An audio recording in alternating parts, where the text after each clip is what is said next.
Pourquoi est-ce que les églises de Jérusalem, orthodoxes, arméniennes et catholiques, ont-elles décidé dimanche de fermer purement et simplement ce lieu saint du christianisme, Slimane?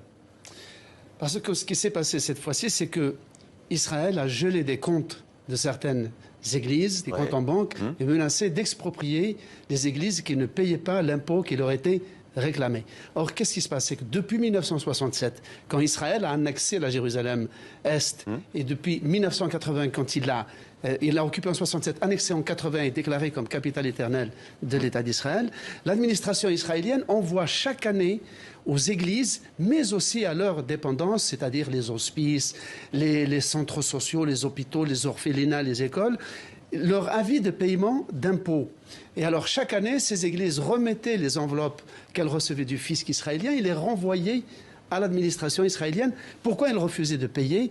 Parce qu'elles estimaient qu'il y avait deux arguments historiques pour lesquels Israël n'était pas habilité à leur demander des impôts. Un, l'occupation de la ville et son annexion n'étaient pas reconnues par le droit international, mais aussi, surtout, c'est que les lieux saints chrétiens sont soumis à un régime juridique international qui remonte à la moitié du 19e siècle et qui les exempte d'impôts. Or, c'est cette règle qu'Israël entend remettre en cause.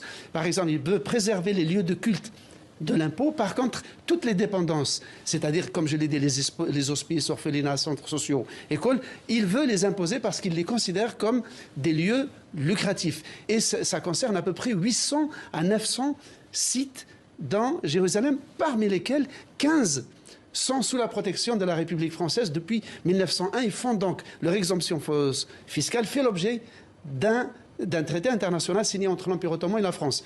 Et pourquoi cette affaire a pris cette ampleur? C'est que le jeune État d'Israël en 1948 a validé, homologué et reconnu ces traités internationaux qui remontent à l'époque ottomane et qui garantissent l'exemption fiscale de toutes ces églises. Donc c'est tout cela, avec la dernière initiative de l'administration israélienne qui veut d'une certaine manière leur faire payer tous les arriérés, soit l'équivalent de 150 millions d'euros.